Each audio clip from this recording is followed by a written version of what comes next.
তো বন্ধুরা, আজকের ব্লগটা আমি এখান থেকেই শুরু করছি। তো এখন বাজে দুপুর প্রায় 12:30। তো কতগুলো দেখো পাতা নিয়ে আসলো। তো এখন আমি পাতাগুলো পরিষ্কার করে বেছে নিব, কারণ পোকামাকড় অনেক থাকে, তাই না?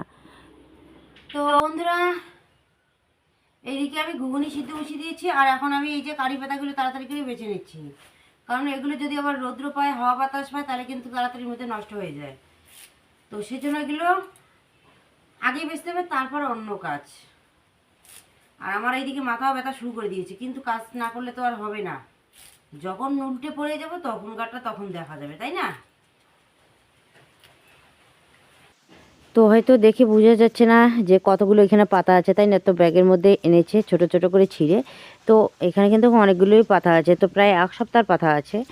তো পাতাগুলো বেছে নিচ্ছি। আর এখনকার পাতাগুলো একদম কচি কচি পাতা না, তো এগুলো বেশি দিন কিন্তু থাকবে না। তো বেশি কচিগুলো ফেলে দিচ্ছি, আর যেটা একটু বাড়তি হয়েছে ওটাই আর কি নিচ্ছি।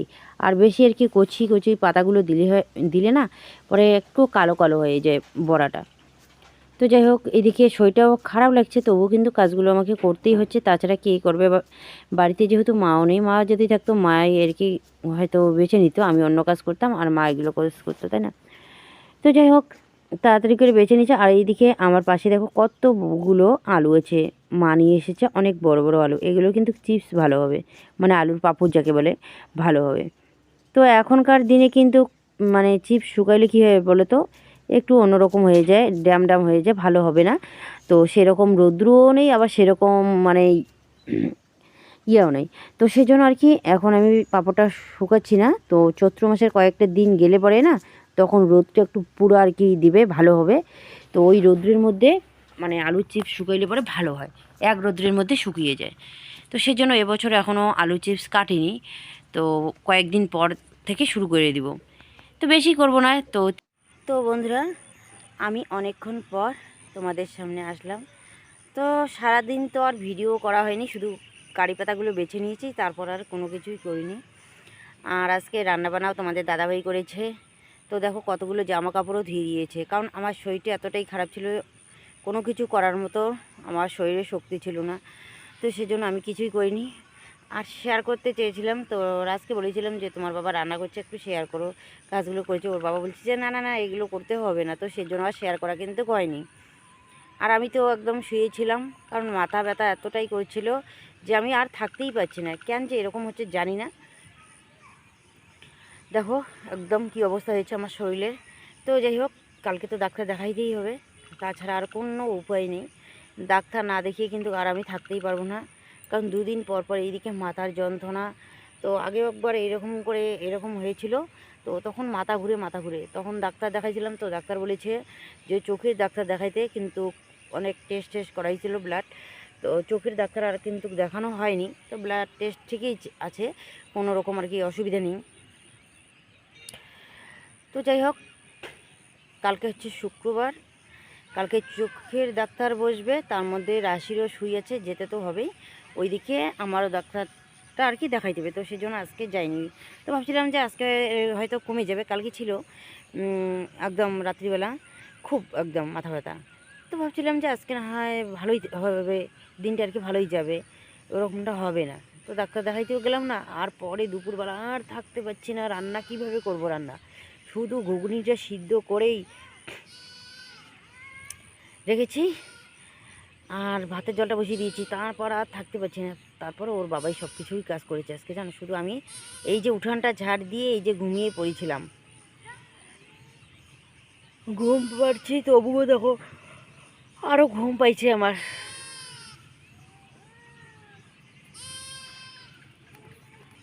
আর এইদিকে দেখো ছাগলটা নিয়ে এসলো, ছাগলটা এখন এই যে ধান খাবে।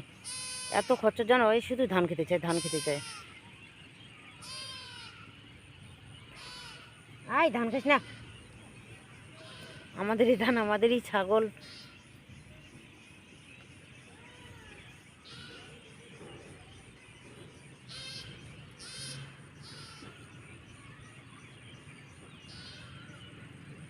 তো যাই হোক, রাশি ওইদিকে ছাগল আর কি, এই যে ওই পাড়ার একটা ছাগল এসেছে, তো তাড়া করছে। তো বললো যে ওদের বাড়ির ওইদিকে আর কি দিতে, ওর বাড়ির ওইদিকে দিচ্ছে। তো রান্নাবান্না আর রাত্রিবেলা করতে হবে না। তো দুপুরের এই ভাত সবজি আছে, ওইগুলোই মনে হয় হয়ে যাবে, সবার হয়ে যাবে। আর রাজের বাবা শুধু দেখো ফুলকপি আলু বেগুন দিয়ে মাছের ঝোল করেছে আর ভাত করেছে, আর তাছাড়া কিচ্ছু করিনি। কারণ দেখো ছেলে মানুষ এতগুলো করে রান্না করতে পারে, আর আমি হলে তো অনেক কিছুই রান্না করে খাওয়াইতাম, তাই না? এই যে রাশি ছাগল নিয়ে চলে আসলো। আমি ছাগল আনতে যাইতে চাইলাম, তো বললাম যে একটু তোমাদের সঙ্গে শেয়ার করি। আর রাশি এইদিকে ছাগল নিয়ে চলে আসলো বাড়িতে। এই যে আমি এই যে রাস্তার মধ্যে বসে আছি, আর বাছুটে এইদিকে ছাড়া আছে, বাছুটে এইদিকে ঘাস খাচ্ছে। এই যে আমাদের ভাঙাচুরা বাড়ি, কি দেখবেন আর কি বলবো, আর ভাঙাচুরা বাড়ি, ঘর দুয়ার।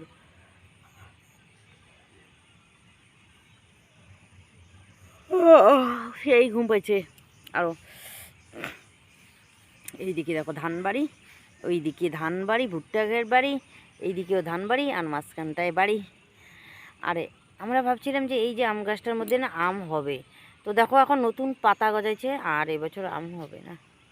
তো যাই হোক, আর বক বক করতে ইচ্ছে করে না, কারণ বেশি বক বক করলে না মাথা ব্যথা করে।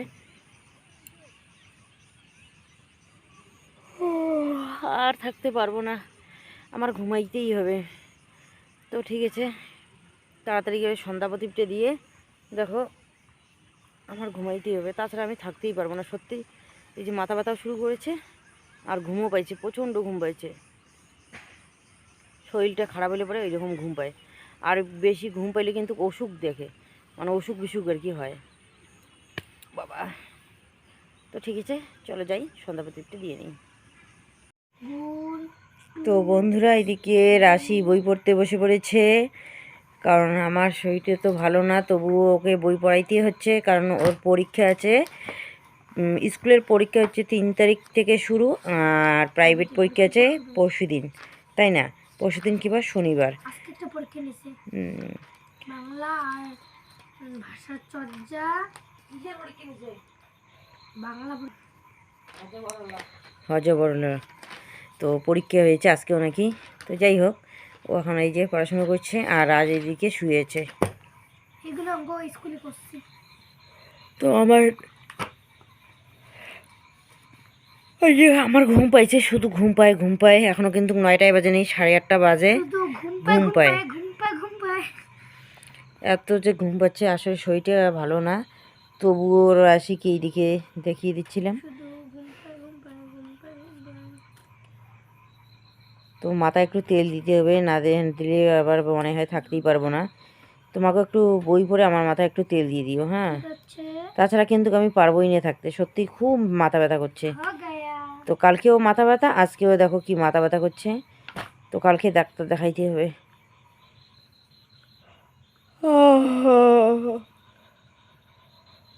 সেই ঘুম পাইছে আমার। ঠিক আছে, তো ঠিক আছে বন্ধুরা, আজকের ব্লগটা আমি বেশি বড় করছি না, এখানেই শেষ করছি। তো বন্ধুরা, তো ফিরে আসলাম পরদিন। তো সকাল বাজে এখন 11টা। ডাক্তার এখান থেকে চলে আসলাম বাড়িতে, তো এখানে আর শেয়ার করা হয়নি। তো চলো, এই যে একটা ব্যাগ নিয়েছি, ব্যাগ নিয়ে এই যে চলে এসেছি দোলার মধ্যে, কচু বাড়িতে। মাগো, কচু খেতে। এই যে তোমাদের দাদাভাই এই যে কচু করছে। কচুগুলো যদি ভালো করে গাড়া যেত না, ভালো হতো, কিন্তু সেই রকম হয়নি, অতটা ভালো হয়নি। দেখো কিন্তু পাতাগুলো সুন্দর হয়েছে, খাওয়ার মতো পাতাগুলো। দেখো কচু শাক সেই টেস্ট হবে।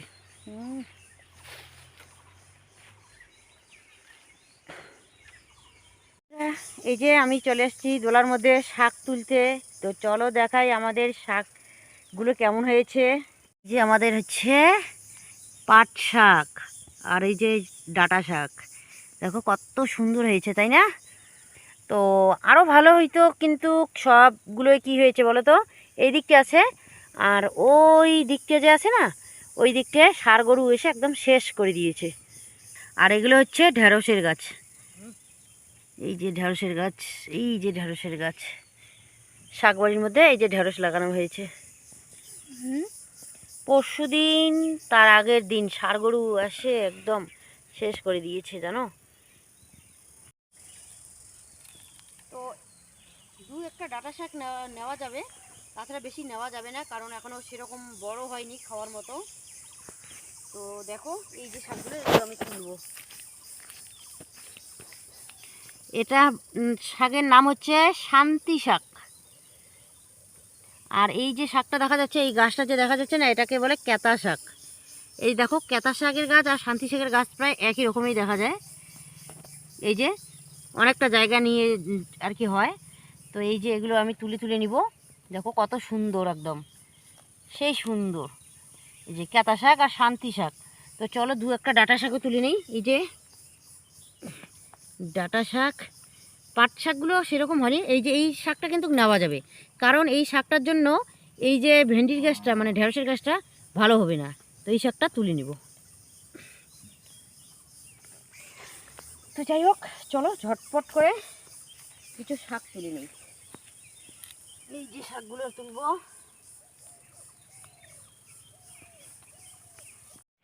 তো বন্ধুরা, এই যে আমাদের ভুট্টা ক্ষেত, তার মাঝখানটায় হচ্ছে এই যে আলটা দিয়ে আমরা যাই। এখানে আলু গাড়ছিলাম, তো আলুর মানে পাশেই যে ধানের যে বিচনগুলো করেছিলাম, তো ওইগুলো তো তুলে গাড়া হয়েছে। ওই জমিটার মধ্যে শাক ফেলেছি, ডাঁটা শাক আর পাট শাক। তো কত সুন্দর হয়েছে। আর এইদিকে কচু শাকগুলো কেটে এই যে নিয়ে গেল জলচিটি আমার বাড়িতে। রাজের বাবা গিয়েছে, আমি যাইনি। আমাকে যেতে বলছে, কিন্তু আমি যাইনি। একদম নষ্ট হয়ে গেছে। তো আগে ভাবছিলাম যে কলের এই যে পাঙ্কাটা মানে নিচে যে আর কি পাঙ্কাটা থাকে, তো ওটা নেই, তো ওটা নতুন এনেছে। আনার পর লাগাইছে, তবু কিন্তু জল বাইর হয় না। তারপর এই যে এটা খুললাম, তো দেখি এটাও ভালো আছে। তো রাজের বাবা বললো যে কী যে হয়েছে, এখন বাজারে গিয়েছে। তো দেখি কি এখন আনে, আমি জানি না। তো এনে তারপর কলটা ঠিক করবে। আর কলে জল না থাকলে কিন্তু মোটরের জল থাকে না। মোটরটা চলে কিন্তু গিয়েছে কলের উপর দিয়ে, তাই না? তো দেখো এই যে মোটরের জল নেই। তো সেজন্য কী করতে হয়, একদম পাইপ দিয়ে ডাইরেক্টলি করতে হয়, তাহলে কোনো অসুবিধা হয় না। তো ডাইরেক্ট এখন করে নিব। আজকে না হোক, মানে কয়দিন, 10 দিন হোক, 12 দিন হোক, বা 2 মাস পরে হলেও ডাইরেক্ট করতে হবে। কারণ এই সময়টা চৈত্র মাসের দিকে, চৈত্র বৈশাখ মাসের দিকে কিন্তু কলে বেশিরভাগ কল আর কি শুকিয়ে যায়, জল কিন্তু থাকে না, তাই না? তো যাই হোক, কী করা যায় আর, ভাগ্যটাই এরকম। এখন কলও নষ্ট, মোটরেও জল নেই। যাই হোক বন্ধুরা, বেলা অনেক হয়ে গেছে, তো এখন আবার রান্না করতে হবে। 12টা মনে হয় বেজে গেল। তো রাজেশ বাবা ওইদিকে জলচিটি আমার বাড়িতে গিয়েছে, এখনও আসেনি, হয়তো ওখানে খাওয়া দাওয়া করে তারপর আসবে। কিন্তু আমাদের তো রান্নাবান্না করতে হবে, খাওয়া দাওয়া করতে হবে, তাই না? আর এদিকে কলটাও নষ্ট, কলেও জল নেই।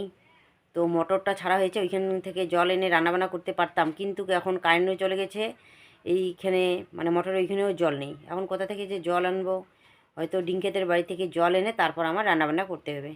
তো যাই হোক বন্ধুরা, আজকের ব্লগটা আমি আর বেশি বড় করছি না, এখানেই শেষ করছি। কালকে তোমাদের সঙ্গে দেখা হবে এক নতুন ব্লগে। তোমরা সবাই ভালো থাকো, সুস্থ থাকো, টাটা।